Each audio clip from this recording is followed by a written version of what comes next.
to be myself, Roberta, and James. So if our Zoom master would spotlight the three of us, and I would ask you to type your questions into the chat. Now, I'm actually going to prompt this with a first question because I've been asked this a bunch of times by people. Hey, our VPM wants a list of who's might be coming to the meeting, either online or in person. How can we get that list? So, you want me to share it, or do you want to show it? Go ahead. I have that right here.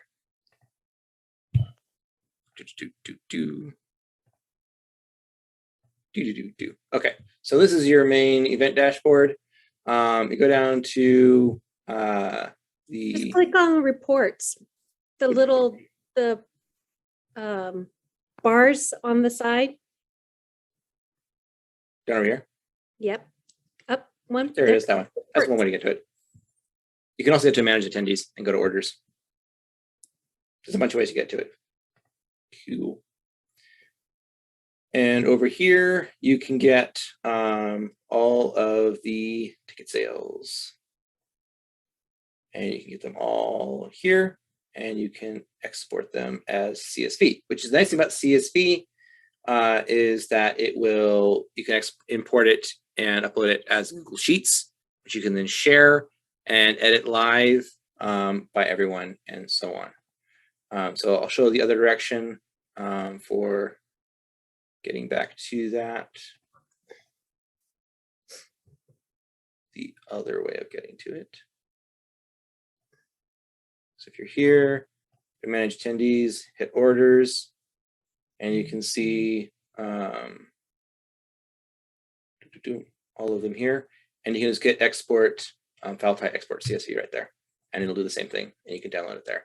It'll give you all the columns for all the different things, and you can delete all of them except for the ones you want, and import that into Google Sheets, and then take note of who attended and who didn't live, and coordinate on follow-up and all that kind of good stuff. It's really super straightforward. Angela, what's our next question? All the questions are asked in chat or answered during the meeting. Great job, guys. Okay, so who has a question for us? I just want to clarify one of the questions that was asked by Kyle, in case you didn't see it, regarding the email marketing campaign feature that I described. You do not have to subscribe to Constant Contact to utilize that feature. That's why I say it is the best kept secret out there. You don't need Constant Contact. Okay. Unless you're going to be marketing to 6,000 people a day, then you might need to subscribe to Constant Contact.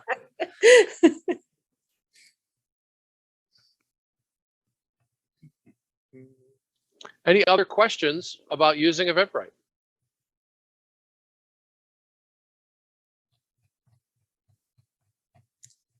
Remember, it's free. You can set up a free account for your club. Mm-hmm. And the big key is to set it up with an email address that someone is monitoring. So if you have a club email address, if you use the free Toast host email address link, either way. I have a question. If you're going to set up a event and market it, how far in advance of the event do you need to start? A minimum, it depends on the type of event. If you're talking about a special event or that you're having, such as an open house, as I mentioned, your marketing actually begins way before you actually created the event. It begins with you bringing awareness to your Facebook page, to your website, to your various social media accounts. Then you add in your Eventbrite link. I would do it at least 4 weeks in advance, if not 6 weeks in advance. You could even do it, depending on the size, it could be even bigger. Regardless of how many weeks you do it in advance, you want to push out that event to your social media platforms at least weekly. So even if you're setting it up 4 weeks in advance or 6 weeks in advance, you still want to go in and push it out to your social media events every single week. Angela. Okay. So there are some questions. Eric, I'm not sure I understand your question. Can you repeat it for us? I think I understand Sure. the last half, but not the So subject matters one. Thunder, can you hear me now? Yes. Yeah. Thunder Talkers created a Gmail account, and that's the account that we use to create the Eventbrite account. Mhm. On Facebook, you don't have accounts based on groups and organizations. You have individual accounts. How do you connect the? Right. Yeah, how do you connect the two? Yeah. So what happens for connecting it to Eventbrite is you connect a personal account that is an admin of a page. So you have your page that belongs to your club, and you have members of your club who are managing that page, right? So the person who's going to be managing the Eventbrite, their own personal page, their personal account, is what gets added to the Eventbrite and linked to it. And then it says, okay, pick from the event pages that you have admin access to. To share this particular event with. So I have like a dozen different pages that I have admin access to. I made some of them, other people made, and I can share the events to any of those ones from my account. And Right. So we connected, we created a Facebook page and made admins of all the club officers. Yep. Which Any of those sense. officers can do it. And then will Eventbrite let me change from one admin to another when officers change out? Yep, you just disconnect the account and reconnect a different one. Okay. There's a button for disconnecting.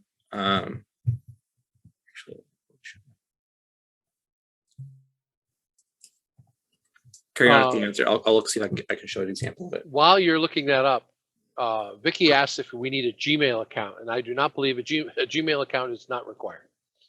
The free Toast ones were. Yeah. So James, are you going to show us something on the screen? reason why I'm pulling it up still. Yeah, the reason why I recommend a Gmail account is if you're creating a Google Docs account where you're holding all of your videos, your artwork, your agendas, that's an easy one that you can then use for your Eventbrite account. It's just the way that I set it up, or set our clubs up, since we already have a Gmail account for our Google Docs. Yeah, my club did the same thing. We set up a club Gmail account, and we used that Google Docs area as the shareable area for the club members and officers. Right. So we use Google Docs. I use Google Docs, but I've heard from almost all the other club officers that they're uncomfortable using it. They don't understand it. And so they need training, and I'm not sure they're willing. They're used to doing stuff on their own laptop and having files on their own laptop. Yeah. That's a future Nerdmaster event. How to get comfortable with collaboration in the cloud. Yeah. I got the thing here. So this is in marketing, add to Facebook. This is the event that we're in right now. So this is the Eventbrite Masterclass. And I added it to Facebook for the promotion on the Nerdmasters page, which is why it's connected as mine here. And I can just, disconnect it. You don't have to connect your Facebook page to your account in order to push out to social media. If you just go to the marketing, you can share them to social media, yes. But if you want to create a linked event that's directly mirrored across that integrates, where like Facebook has a thing where if you're sharing a event on there and it clicks to register, it integrates directly with Eventbrite. In order to have that work, you need to link it. Otherwise, you need to actually put the link in there in the description, and it's an extra step, and I haven't got nearly as much conversion rate. I'm doing it that way. So, Or you How create does, an event in Facebook and you add the link to that button. Right. That's what I'm saying. But I have not gotten as much of a conversion doing it that way. That's why I don't do Okay. it that way. Angela, next question? And the next question is, how does Eventbrite compare to Meetup? Okay. Anybody, either of you guys have a perspective on that? My personal opinion between the two is Eventbrite provides you more flexibility than Meetup does.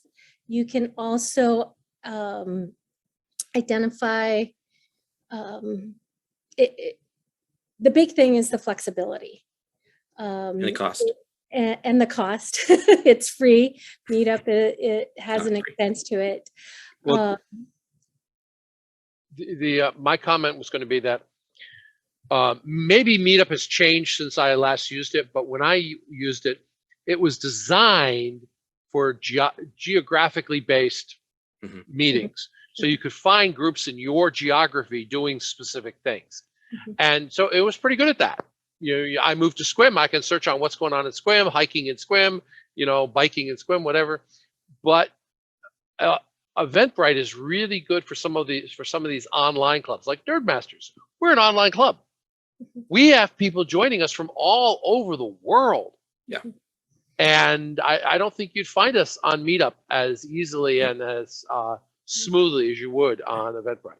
What you'll see in Eventbrite is because it caters to local as well as online, because you have your time set up, someone in, you know, South Korea can say, like, my evening just suddenly freed up. What's happening online tonight? I want to go do something. And so they'll look on there and they'll say, oh, something nerdy is happening tonight. That looks interesting. I have no idea what Toastmasters is, but hey, those are cool nerds. Let's check this out. And they come. And we have had guests come regularly because of that specific thing happening, because of Eventbrite, because it's based off of time zone and availability. So that's one of the huge benefits of Eventbrite. Okay. Next question. Can you add a questionnaire in Eventbrite, like after they attend an event and we want to get information on what else they want? I would like to give a specific example of that. Cool. As some of you know, I go out to a club or an area and give a talk. And I always put together evaluation surveys. And I used to do it on paper. Now I do it on Google Docs because I can share the link to the survey and I can put it in the email that goes out just before the meeting. I usually have it go out during the meeting, like 10 minutes before the meeting ends. The email goes out with a link to my evaluation survey. And so, I mean, that's a great example of gathering information from the attendees by sending out that link. Yes. James or Roberta, you want to add anything to that? Yes. So yeah, you're sending that through the follow-up or the emails Yes. to attendees. Yes. So you'll just create an email after the event Yep. that includes that link. Mm-hmm. Things that you can include in those after emails are maybe, you know, for example, in this, the PowerPoint presentation that I had, we could send that out to folks that had registered for the event. You can send out survey questionnaires. We've done that for a couple of our events through the district where we have an after survey. How did we do situation? Or, you know, you could just send them a follow-up of what's coming next month that they could be on the lookout for. So a really cool way of doing that, and it's called I had an email from Eventbrite. So one of the ways to do this that I love doing is to add a personal touch, is, as we just showed, export the list of registrants, right? Put that into Google Sheets, and then as you see people attend, you check them off. Have it create an attended column and put like a Y or a yes or something like that next to each ones that did attend. And then you filter it by the ones that attended versus ones that didn't. Grab all those emails, send out a personalized email to people who did attend, say, hey, thank you for coming. It was really great to see you. Please fill out this form or let us know how you so you know what we thought of it, and make sure you come to the next one. For everybody who didn't attend, so they registered but did not attend, send a different email saying, hey, I'm sorry you couldn't make it. We'd love to see you at the next meeting, right? And send an email out to them with the information for registration for the next meeting and so on. That personalized touch goes so far. Instead of sending out a blanket email saying, hey, I'm glad you registered. I hope you're able to make it. That's really impersonal. They know it's automated, right? So adding that personal touch really makes a big, huge difference for doing that. One huge note for sending out, because questionnaires aren't built into Eventbrite, so sending them out via Google Forms is a really great way of doing that. However, every single time Google Forms is brought up, I must mention this. Absolutely must. I will share my screen. I know where you're going. Yes. Okay. So this is, I just created this just now. Copied it over for our Nerdmasters guest log. Okay. So this is the edit screen. I've gone to Google Docs. I've created it. This is editable. I can change the name, all this kind of good stuff. Home club, phone number. I can change all these bits and pieces right here. This is the edit version. Now, if I grab this link up here, I will shoot you. Do not do that. Also, do not go over here and click add collaborators and grab the link from down here and share that like you normally do when sharing a Google Doc or something like that. Do not do that. That is not how you do a Google form. Okay. What you do with a Google form, if you don't want to add somebody who's editing it, you want people to actually fill it out. You click the send button up here. And over here, you click the link. Just make it nice and short. You grab the shortened URL, you copy that, and you put that in the chat, like so. Now, if you click on that link, this will pop this up. This is different from this. These are two different things. This is the editable version. This is the fillable version. Okay? There have been so many times. So many times. Many people in this room right now have done this. Where they will send this link out instead of this one. And the first person who goes in there is very confused. And they go, oh, my name. I'll type my name in here. Oh, my home club is Nerdmasters. And then somebody coming along is like, what in the world is going on? And they get very, very confused. There was one time they made it so that it was somehow, I have no idea how they did this. They made it so that the name was a required field, but it was numeric only, like the validation. So people were going, I am 0, evidently, in order to enter the form. I was like, oh, it was terrible. I had to go in and fix it manually. So this is why this is a passion of mine. To educate everybody on using this link in here. James, get to this. I'm going to ask you to stop sharing. Yes. We have time for one more short question. We have one more short question.